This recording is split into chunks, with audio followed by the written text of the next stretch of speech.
Welcome back, Focus Learners. I'm absolutely thrilled to have you here today.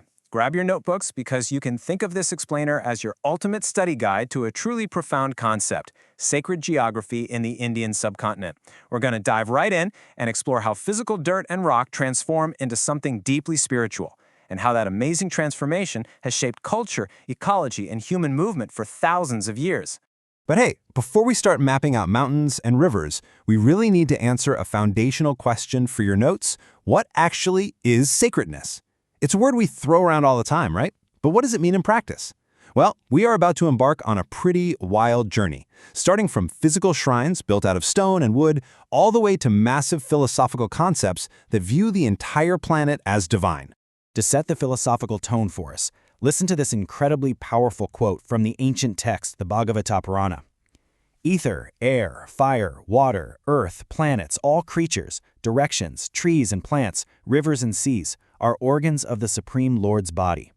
Wow, that ancient wisdom beautifully establishes how literally everything is interconnected. It's telling us that divinity isn't just floating up in the sky somewhere, it's right here in the natural world all around us. All right, Section 1, Defining the Sacred. So here is your core definition. The crucial point to jot down is that sacredness means finding deep spiritual significance, respect, and reverence. But notice what it actually applies to. It can be a specific physical place, sure, but it can also be the journey to get there, or even just the land itself that you cross along the way. The sacredness exists in the physical world just as much as it does in the mind. Moving right along to Section 2, Diversity of Shrines. Now, just think about the incredible historical diversity that exists here. You have the magnificent Islamic Jama Masjid sitting beautifully alongside an intricate Parsi fire temple. Religions that originated entirely outside of India, like Islam and Zoroastrianism, alongside Judaism and Christianity, have these incredibly deep, historically sacred spaces right here in the subcontinent. The geography literally holds space for all of them. Okay, let's do a quick, rapid-fire sequence of definitions to build out your study guide vocabulary. First up, pilgrimage. This is a journey to a sacred place that is significant within a belief system. But remember, for thousands of years, this wasn't just a physical trek. It was viewed as an intense inner journey that required a highly specific code of conduct. And naturally, that pilgrimage invariably leads us to our next key term, the shrine. This is the ultimate destination. It's a place regarded as deeply holy due to its direct associations with the divine, or maybe a historically spiritual figure. Finally, what actually makes that shrine so holy in the first place? Well, it's often a relic. This is a physical part of a spiritual figure's body or one of their personal belongings, carefully kept and preserved as an object of profound reverence. Which brings us to Section 3, The Journey of Pilgrimage. Places like the Dargah Sharif of Ajmer brilliantly illustrate the huge cultural impact of these journeys. They draw followers from multiple faiths in incredibly diverse backgrounds. People travel from all over the place to congregate, pray, and worship together, actively crossing traditional religious boundaries in the process. Just try to wrap your head around the sheer scale of this tradition. For over 3,000 years, people have been crisscrossing this vast subcontinent. And remember, they did this entirely without modern transportation, walking from the snowy Himalayas up in the north all the way down to Kanyakumari in the south, exposed people to wildly diverse languages, foods, and customs. It forged a deeply shared culture out of immense diversity, creating a unified sacred geography. Let's turn to Section 4, Tirtha, a spiritual crossing. Now, this is a really fascinating concept to add to your notes. A tirtha has this amazing dual meaning. Literally translated, it means a physical place where you can cross a river or a body of water. But symbolically, it represents a profound spiritual crossing.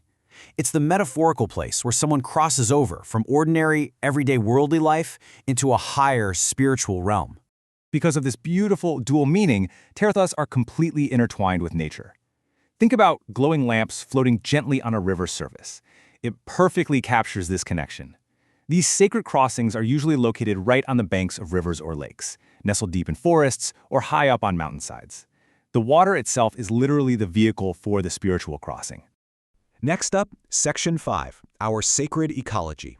In many of these traditions, the natural landscape isn't just some pretty backdrop for a shrine, it is divine. This perception transforms the whole environment into a punyakshetra, a sacred space. Rivers, for instance, have been worshipped as deities since ancient Vedic times. It reflects a worldview where humans, the rhythm of the seasons, and nature are all woven into the exact same sacred fabric. Think of it like a giant cosmic clock. It's not just about the unpredictable day-to-day weather, whether it's raining or sunny right now. It's about the grander climate, the reliable cyclical rhythm of the seasons. Just as life flows in those natural seasonal cycles, spiritual life is deeply embedded in the earth itself. Okay, get ready for this number. 660 million. That is the staggering estimated attendance for the 2025 Kumbh Mela. It's almost impossible to even visualize that scale, isn't it? But it absolutely proves that these ancient ecological and spiritual traditions are not only alive today, they are operating on a massive, thoroughly modern scale. So the Kumbh Mela itself is tied directly to this sacred geography. Legend says that gods and demons churned the cosmic ocean to extract Amrita, the divine nectar of immortality. During a huge struggle for the pitcher, drops of this nectar fell on 4 very specific places on Earth: Haridwar, Prayagraj, Nashik, and Ujjain.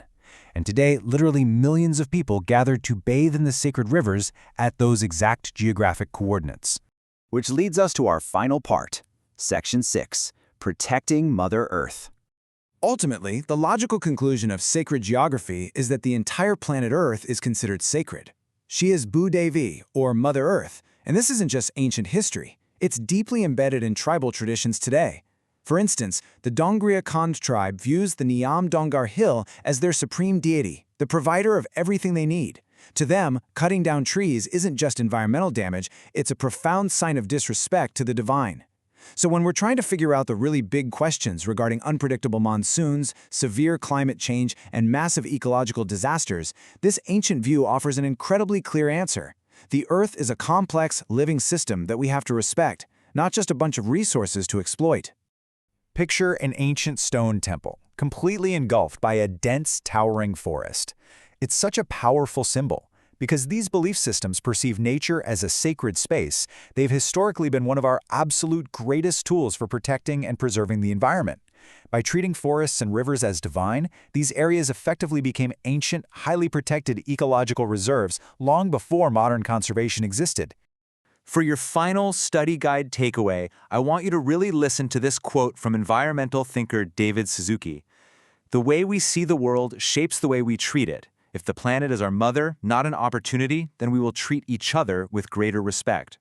At a time when sustainability is quite literally a critical global crisis, returning to this worldview of a deeply sacred geography might just be the exact key we need. Which leaves us with this final, truly provocative question to chew on. How does our perspective shape our treatment of the world? If we view the land around us not just as dirt and natural resources, but as something genuinely sacred and worthy of reverence, how would our daily actions actually change? Take a moment today to think about your own relationship with the environment right outside your door. Thank you so much for joining me for this explainer at Focus Learners. Keep exploring and keep asking great questions.